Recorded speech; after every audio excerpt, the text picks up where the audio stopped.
नमस्कार मार्गदर्शक में एक बार फिर आपका स्वागत है। आपके साथ मैं हूं निधि और हमेशा की तरह हमारा मार्गदर्शन करने के लिए हमारे साथ मौजूद है ममता अवस्थी जी।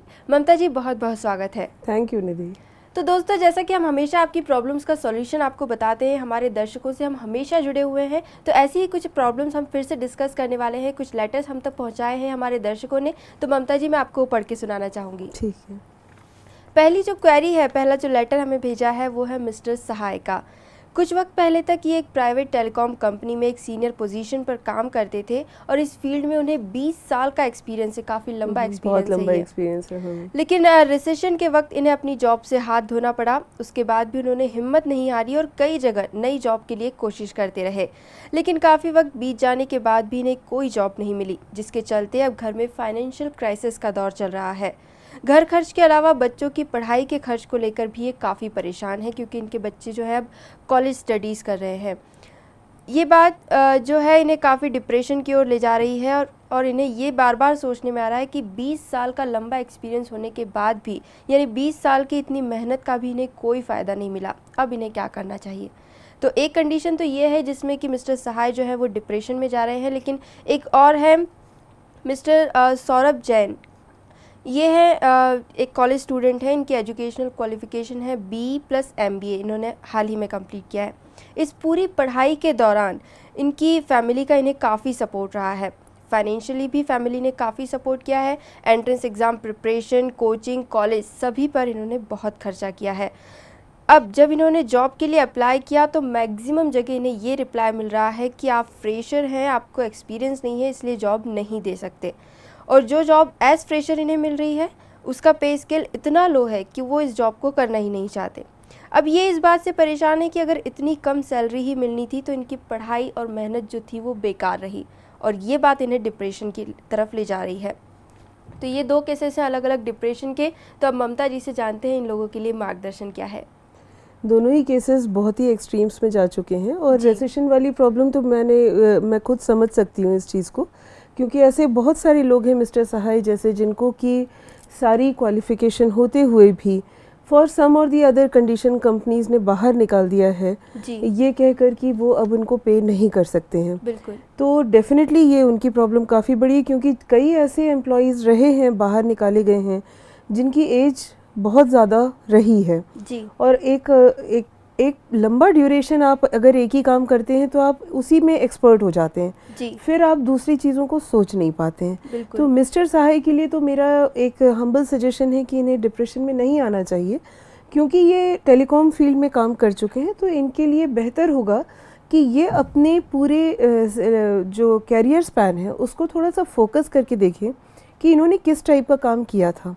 अगर ये उसमें टेक्निकल साइड में इन्वॉल्व रहे हैं तो जैसे कि मतलब लाइन डालना या टेलीफोन्स का फॉर्मेशन या फिर कनेक्टिविटी से रिलेटेड जो भी है, तो अगर ये इस फील्ड में है तो ये उससे रिलेटेड कोई छोटा मोटा प्रोडक्शन अपना स्टार्ट कर सकते हैं जिसको कि ये सप्लाई करें। बेहतर होगा कि ये ऐसा विकल्प ढूंढें अपने लिए जिस विकल्प का, जैसे माइक्रोचिप्स हैं, जैसे आईसीज हैं, इस टाइप का कुछ अगर ये छोटा सा प्रोडक्शन भी शुरू करते हैं तो आजकल क्योंकि मोबाइल का भी बहुत बड़ा एक मार्केट है, बिल्कुल, तो इन्हें शायद अपने फ्रस्ट्रेशन से भी मुक्ति मिलेगी और इन्हें मार्केट भी बड़ा मिलेगा, अर्निंग भी होगी। और जैसा ये कह रहे हैं कि इनके बच्चे पढ़ रहे हैं तो पढ़ते हुए बच्चों को भी ये उसमें इन्वॉल्व करके अपना अर्निंग बना सकते हैं। यानी खुद का बिजनेस अगर आप स्टार्ट करने की कोशिश कर सकते हैं तो आपके लिए बेहतर। जी हाँ, अगर ये अपने एक्सपीरियंस को यूज़ करें तो प्रॉपरली। नए फील्ड में जाना शायद मिस्टर सहाय के लिए उतना उचित मार्गदर्शन नहीं होगा मेरे ख्याल से। लेकिन जो सौरभ का प्रॉब्लम है, सौरभ का प्रॉब्लम तो आज के हर यंगस्टर का प्रॉब्लम है। हर कोई जो है एक्सपेक्ट करता है कि उसके पास जो एम्प्लॉयज़ हों वो परफेक्ट हों और उन्हें सारा काम आता हो। कोई भी कंपनी ये पेन लेने की कोशिश नहीं करती कि नए एम्प्लॉय को नई ट्रेनिंग दें। कैंपस इंटरव्यूज़ के थ्रू जिन स्टूडेंट्स का हो जाता है सिलेक्शन, वो फिर भी एक बेटर पोजीशन में अपने आप को पाते हैं। लेकिन ये बात सही है कि हर किसी का कैंपस इंटरव्यू के थ्रू होता भी नहीं है जी। तो सौरभ का फ्रस्ट्रेशन भी बहुत ही वाजिब है, लेकिन सौरभ के पास एक प्लस पॉइंट है मिस्टर सहाय से, और वो है इसकी एज। सौरभ की एज इतनी कम है कि वो अभी अपने आप को मेरे ख्याल से बायस ना करें तो बेहतर है। वो नए नए फील्ड्स में, नई नई स्ट्रीम्स में कोशिश करें सोचने की। यानी अभी तो कई रास्ते खुले हुए कई हैं। रास्ते उनके लिए खुले हुए हैं। उन्होंने इतनी पढ़ाई करी हुई है, तो उस MBA भी किया हुआ है, तो इन्हें बिज़नेस के कुछ टैक्स तो इन्होंने थियोरेटिकली ही पढ़े होंगे। जी। तो बेहतर होगा कि ये जॉब ढूंढने के बजाय मेरे ख्याल से ये भी जो है कोशिश करें कि अपना खुद का कुछ बिज़नेस शुरू कर सकें। निधि, एक बहुत अच्छी बात जो सामने आई आपके इन दोनों लेटर्स से, वो जो मुझे लग रहा है वो ये है कि आज की हमारी जो समाज की ज़रूरत है वो है सेल्फ एम्प्लॉयमेंट। देखिए, दोनों ही केसेस में जो है, दोनों ही हमारे कैंडिडेट्स किसी दूसरे के भरोसे अपनी ज़िंदगी को नहीं बिता सकते जी। तो हम आज यही दिशा देना चाहेंगे कि ज़्यादातर पढ़े लिखे लोग अगर इकोनॉमिक डेवलपमेंट चाहते हैं, प्रोडक्टिविटी चाहते हैं, कंट्री की इकनॉमी में अपना कंट्रीब्यूशन चाहते हैं, तो बजाय दूसरी जगह एम्प्लॉयमेंट ढूंढने के कोशिश करें कि वो खुद ही एक अपना कुछ प्रोडक्शन स्टार्ट करें। जी। और वैसे भी देखा जाए तो कंपटीशन इतनी बढ़ चुकी है कि ज़रूरी नहीं कि हर किसी को अच्छी जॉब मिल जाए। जी हाँ, तो सबसे ज़्यादा वक्त की डिमांड है कि आप एंटरप्रेन्योर बने। एंटरप्रेन्योर बनने का जो प्रोसेस होता है वो काफ़ी सिंपल होता है, लेकिन एंटरप्रेन्योरशिप जो है ये एक मल्टी डायनेमिक सिस्टम है, और ये जो मल्टी डायनेमिक सिस्टम है, ये मल्टी डायमेंशनल इसके फ़ायदे हैं। तो अगर एक एंटरप्रेन्योर बनने की तरफ इंसान सोचना शुरू करे तो वो अपनी साइंटिफिक कैपेसिटीज़ को भी यूज़ कर सकता है, और वो अपनी प्रोडक्टिविटी भी बढ़ा सकता है, कॉन्फिडेंस भी ला सकता है। लेकिन एक ये बात पक्की है कि एंटरप्रेन्योरशिप जो है वो एक आर्ट है जो साइंस के साथ मिक्स होने के साथ बहुत ही ज़्यादा आपको सक्सेस दिला सकता है। यानी एंटरप्रेन्योर बनने के लिए थोड़े कॉन्सेप्ट जो हैं वो साइंस के यूज़ करने होते हैं, और साथ ही साथ अपनी आर्टिस्टिक क्रिएटिविटी दिखाना भी ज़रूरी है। अगर अपनी नॉलेज को कहीं ना कहीं हम क्लब अप कर सकें अपने टैलेंट के साथ, तो बहुत ज़्यादा सक्सेस की पॉसिबिलिटी बढ़ जाती है। जी। तो एंटरप्रेन्योरशिप एक ऐसा कॉन्सेप्ट है जिसमें आप फाइनेंशियली भी ग्रो कर सकते हैं, और ज़रूरी नहीं है कि आपको उस कंपटीशन में, उस रेस में भागना पड़े जहां जो कि आज का ट्रेंड बन चुका है, और आप खुद को स्टेबल भी कर सकते हैं इसके लिए। तो कहीं ना कहीं इसकी इम्पोर्टेंस तो है, तो चलिए उसी बारे में बात करते हैं। ममता जी, ये बताइए कि इस एंटरप्रेन्योरशिप का इम्पोर्टेंस क्या है? एंटरप्रेन्योरशिप का इम्पोर्टेंस आज के ज़माने में तो बहुत ही ज़्यादा रेलेवेंट है। हमारे समाज में या हमारे देश में कई सारी ऐसी प्रॉब्लम्स हैं, जैसे ओवर पॉपुलेशन है, अनएम्प्लॉयमेंट है, अंडर एम्प्लॉयमेंट है, पॉवर्टी है। ये जो गरीबी वरीबी, ये सब जो प्रॉब्लम्स हैं, ये इसीलिए हैं क्योंकि कहीं ना कहीं एक निकम्मापना है हमारे सिटीजन्स में। वो कुछ लोगों में जब ज़्यादा होता है तब वो हमेशा दूसरों के ऊपर अपने आप को डिपेंडेंट करना चाहते हैं बजाय कुछ नया खुद करने के। तो अगर वो इंसान अपने आप में थोड़ी सी एंटरप्रेन्योरशिप डेवलप करे तो कंट्री भी इन प्रॉब्लम से काफ़ी ज़्यादा बाहर आ सकता है। कुछ प्रॉब्लम्स तो हमारी कंट्री में जो हैं वो पॉलिसी वाइज भी हैं, जैसे हमारी कंट्री का जो एक रीजनल इम्बैलेंस है। हम कहते ज़रूर हैं कि हम सेक्युलर हैं, लेकिन फिर भी एक तरीके का इम्बैलेंस है। कुछ मल्टीनेशनल्स हैं, बड़ी कंपनीज़ हैं जिन्होंने अपना एक प्रभुत्व बनाया हुआ है।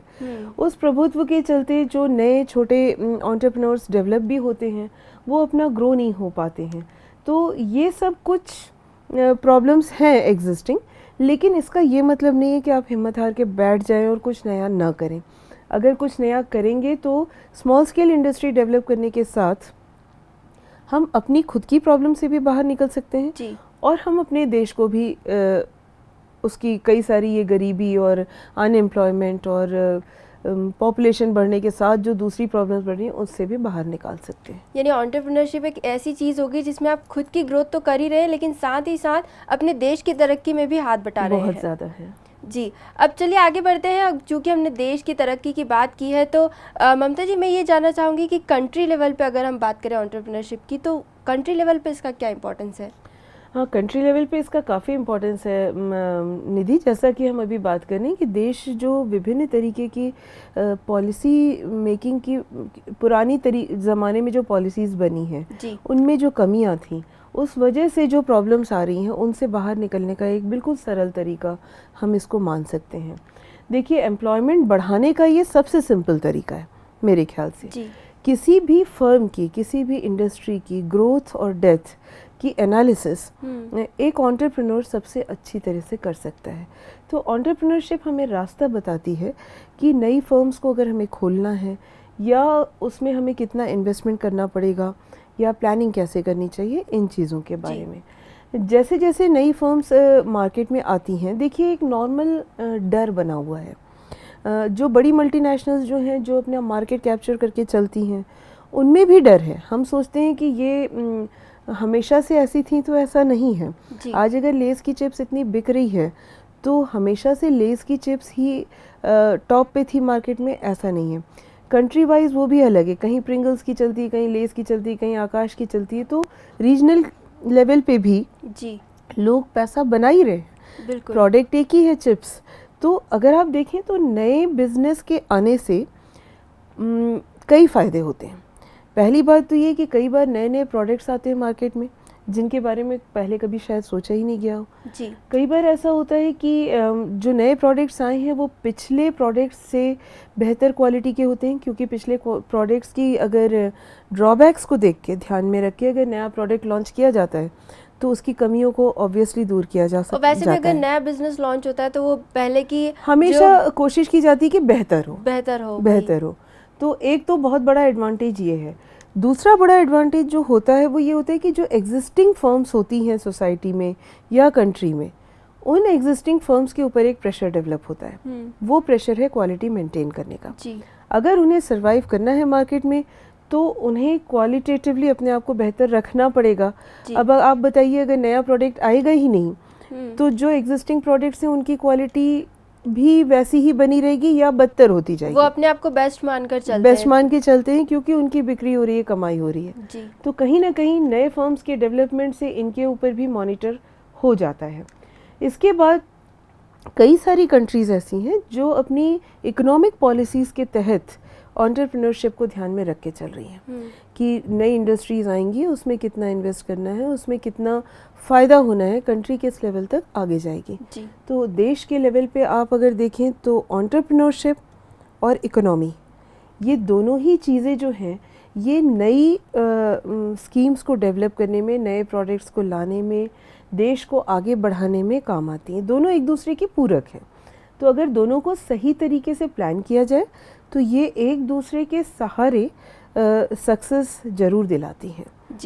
किसी भी हालत में नया प्लान जो है वो बाकी नए प्रोसेसेस के साथ, नए ऑर्गेनाइजेशंस के साथ एक नई थीम लेके आता है समाज के लिए भी, तो वो हमेशा बेहतर ही होता है। यानी एक बहुत सारी पॉलिसीज़ ऐसी हैं जो हमारे देश को भी आगे ले जा सकती हैं और आपकी खुद की लाइफ को भी काफ़ी स्टेबल बना सकती है। लेकिन हमारे देश में वैसे इतना आसान नहीं है। पर चूंकि पॉलिसीज़ की हम बात कर रहे हैं, तो क्या सभी कंट्रीज़ में एक ही तरह की पॉलिसीज़ होती है एंटरप्रेन्योरशिप को लेकर? नहीं निधि, ऐसा नहीं है। सभी कंट्रीज़ में अपनी अपनी ज़रूरतों और अपनी अपनी डिमांड्स के हिसाब से एंटरप्रेन्योरशिप की पॉलिसीज़ अलग अलग हैं। हमारी कंट्री की तो मेन सबसे बहुत बड़ी प्रॉब्लम जो है वो एक प्रॉब्लम है जो पॉपुलेशन की है। लेकिन हर कंट्री की अलग अलग रिक्वायरमेंट्स होती हैं।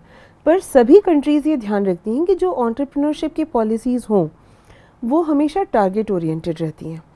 जैसे कई जगहों पे रीजनल लेवल पे इसको किया जाता है कि किसी किसी रीजन में माइनॉरिटीज़ को या महिलाओं को आगे बढ़ाने के लिए पॉलिसी डेवलप की जाए, या फिर कुछ ऐसे नए प्लान्स बनाए जाएं जिससे कि नई एम्प्लॉयमेंट की कैटेगरी डेवलप हो, और जो कम पढ़े लिखे लोग हैं या जिनका पढ़ने में इंटरेस्ट नहीं है वो क्रिमिनल तरफ ना जाके ये नए बिजनेस प्लान्स में अगर इन्वॉल्व किए जाएं तो बेहतर रिजल्ट्स हमें मिलेंगे। कहने का मतलब ये है कि हर पॉलिसी के साथ कुछ न कुछ थीम जुड़ी होती है और वो जो थीम होती है वो हमेशा डेवलपमेंट की तरफ होती है। तो ओवरऑल अगर देखा जाए तो एंटरप्रेन्योरशिप जो है वो हमारे देश के लिए काफ़ी बड़ी चीज़ साबित हो सकती है। लेकिन ममता जी, एक जो थोड़ा सा कॉन्ट्रडिक्टरी कॉन्सेप्ट मेरे दिमाग में आया है वो ये कि हम कई बार पढ़ने में, सुनने में आता है कि कई तरह की योजनाएं सरकार चला रही है, लघु उद्योग या व्हाटएवर स्मॉल स्केल इंडस्ट्री जो भी उसे कहते हैं। तो ये सारी चीज़ें सुनने में बहुत आती है कि हाँ ये योजना लागू की गई है, इतना सपोर्ट कर रही है गवर्नमेंट, ये वो। बट ये जो अगर हम देखें तो एंटरप्रेन्योरशिप के लेवल पे हमें ये इतना बड़ा डिफरेंस देखने को नहीं मिलता। एटलीस्ट मेरी अगर हम अपने देश की बात करें या मैं अपनी समझ से बात कर रही हूँ तो मुझे इतना बड़ा डिफरेंस कभी दिखाई नहीं दिया। तो उसका क्या रीज़न है? आप सही कह रही हैं, हमारे देश में योजनाएं हमेशा बनती हैं, लेकिन अगर मैं किसी के पर्सनल भावनाओं को आहत न करते हुए ये कहूँ कि योजना बनने के साथ योजना का जो इम्प्लीमेंटेशन होता है वो हमारे देश में 90% टाइम्स जो है सही तरीके से इम्प्लीमेंट नहीं होता है। कहीं ना कहीं वहाँ पे व्यक्ति की अगर पर्सनल रिक्वायरमेंट्स प्रोमिनेंट हो जाती हैं, मतलब पॉलिसी बनी तो बड़े अच्छे सोच के साथ बनती है, लेकिन जब उसका इम्प्लीमेंटेशन होता है तो उसमें पर्सनल इंटरेस्ट जुड़ने लग जाते हैं।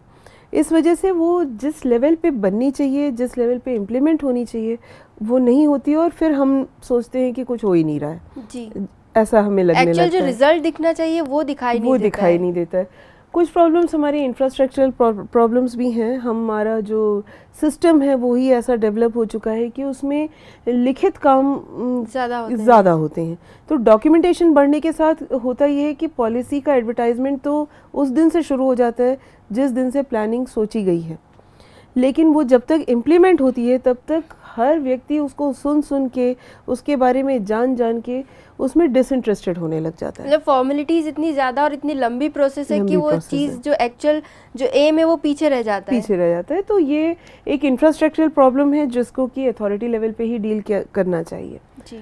बाकी जो प्रॉब्लम्स हैं अपने देश में उसमें से कुछ तो ये है कि कैपिटल का शॉर्टेज हमेशा ही बना रहता है, टेक्निकल नॉलेज का बहुत शॉर्टेज है जी, हर कोई टेक्निकली एक्सपर्ट नहीं है, और कहीं ना कहीं जो है हमारा एजुकेशन सिस्टम भी इसमें इसके ऊपर हम ब्लेम कर सकते हैं, क्योंकि जो हमारी लाइन चल रही है एजुकेशन की, उस एजुकेशन में टेक्निकल नॉलेज को इम्पोर्टेंस आज भी उतना नहीं दिया जाता जितना दिया जाना चाहिए। आज भी वैसे सिस्टम में बुकिश नॉलेज ज़्यादा प्रेफर किया जाता है बजाय कि प्रैक्टिकल नॉलेज की। तो कहीं ना कहीं पूरा, और जब भी पॉलिसी बन भी रही है तो कुछ ना कुछ ऐसी अजीब इम्प्लीमेंटेशन हो रहा है कि वो टेक्निकल पार्ट एक्चुअली फिर पीछे रह जा रहा है और डॉक्यूमेंटेशन बढ़ जा रहा है जी। तो कहीं ना कहीं वो भी एक बहुत बड़ी गलती हो रही है हमसे। ट्रांसपोर्टेशन की प्रॉब्लम है, रॉ मटेरियल की क्वालिटी की प्रॉब्लम है, पेट्रोल की प्रॉब्लम है, एजुकेशन की प्रॉब्लम है, पावर की प्रॉब्लम बहुत बड़ी है। तो हमारे देश में कुछ ऐसी प्रॉब्लम्स हैं जिनको कि सरकारी लेवल पे अभी तक बहुत ज़्यादा सॉल्व नहीं किया जा सका है।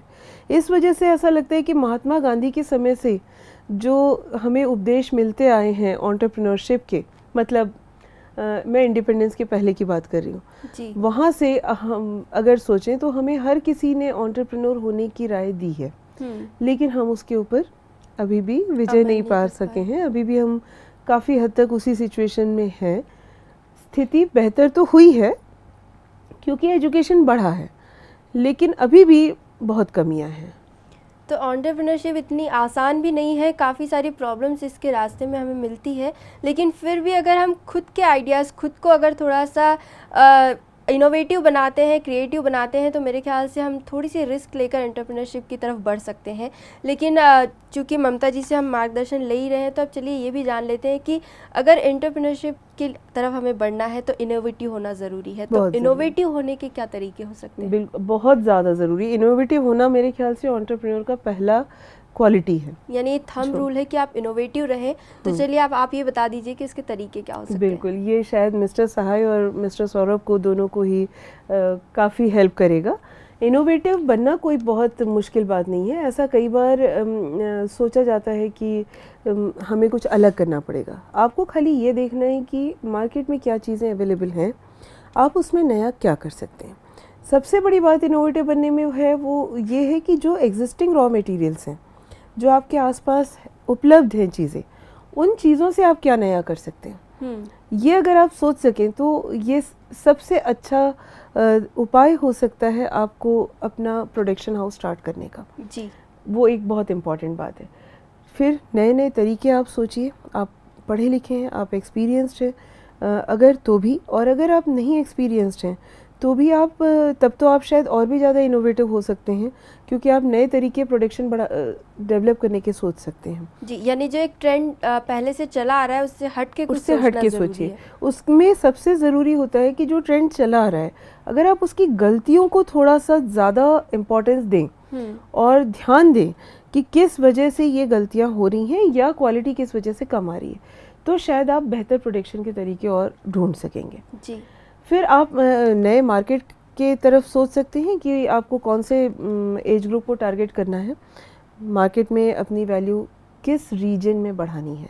कुछ प्रोडक्ट्स होते हैं जो महिलाओं पे बेस्ड होते हैं, कुछ प्रोडक्ट्स होते हैं जो बच्चों को टारगेट करके रखे जाते हैं, कुछ प्रोडक्ट्स होते हैं जो ग्लोबल सिचुएशन को टारगेट करके किए जाते हैं। तो आपको प्लान करना चाहिए कि आपका जो टारगेट है, कंज्यूमर टारगेट ग्रुप है, वो कौन सा है। जी। एक ये तरीका होता है। फिर आपको रॉ मटेरियल की तरफ भी ध्यान देना होगा, लेकिन जिसके लिए मैं आपको कह रही हूँ कि सबसे आसान होता है कि आप अपने आसपास की एग्जिस्टिंग चीज़ों को ध्यान दीजिए। बहुत छोटी छोटी चीज़ों से आप बिज़नेस बना सकते हैं। यहाँ निधि में एक एग्ज़ाम्पल देना चाहूँगी, बहुत कॉमन एग्ज़ाम्पल है कि जो स्कॉच ब्राइट और स्क्रब आते हैं जी, बर्तन मांजने के या सफाई करने के जो स्पॉन्ज आते हैं जी, ये कितनी आम चीज़ है जी, लेकिन इस चीज़ का जो मार्केट है आजकल वो इतना हाईली प्रॉफिटेबल हो चुका है तो कि मतलब उसमें मल्टी मिलियनर्स हाथ डालने लगे हैं। तो ये तो एक रोज की चीज़ थी, यानी डेली रूटीन की इतनी छोटी सी चीज़ को भी इतने बड़े बिजनेस में कन्वर्ट किया जा सकता है। इसी तरह से सेफ्टी पिन है। सेफ्टी पिन का इजाद भी जब हुआ था तो एक तार को मोड़ के खाली सेफ्टी पिन बनाई गई थी। आज हम देखते हैं कि सेफ्टी पिन हमारी नॉर्मल लाइफ में कितनी ज़्यादा रिक्वायर्ड है। जी। तो यही मेरा कहना है कि आप एक ऐसा विजन अपने आप में डेवलप करिए जिसमें कि आपके आसपास जो प्रॉब्लम्स हैं या आपके आसपास जो रॉ मटेरियल हैं आप उनके ऊपर फोकस करिए। वो आपके एग्जिस्टिंग रिसोर्सेज हो सकते हैं, आपको सहारा दे सकते हैं, आपको खर्च भी नहीं करना पड़ेगा। फिर पुराने कामों को नए तरीके से करना भी एक तरीके का एंटरप्रेन्योरशिप है। जी। आप इनोवेटिव हो सकते हैं। कई बार कई काम, जैसे अभी स्कॉच ब्राइट की मैं बात करूं, पहले लोग कपड़े से पोंछ लेते थे, पानी से धो देते थे।